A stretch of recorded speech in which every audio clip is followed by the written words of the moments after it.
आम प्रिय मुख्यमंत्री जून 9 तारीख रे 8 टाइम भितरे 3/4 मेजॉरिटी पाई मुख्यमंत्री बाबरे ओथ टेकिंग करिबे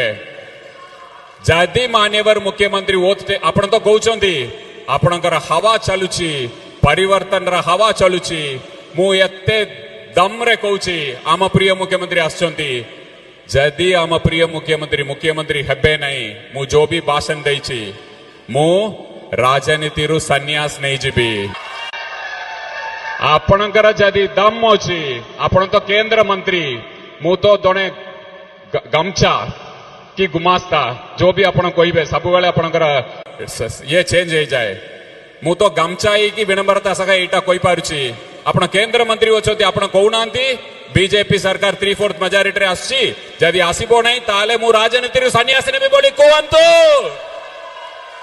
आज ही फैसला करिबा कहंतु आपण दम अछि ना आपण ए माटी रस कोता सब बेले कोई के आछंती 10 वर्ष होला काम करछंती गोटे एनएच टाक ठीक करि पारले नै हजार लोकंकर मृत्यु होला आपणक नवीन बाबू के अशालीन भाषा रे असम्मान करिकी कहबार दम कोउट्रु आसिला गोटे पंचायत आपण जीति पार नांती गोटे वार्ड मेंबर जीति पार नांती डारिकी आसिले ढेंकानाल रु संबलपुर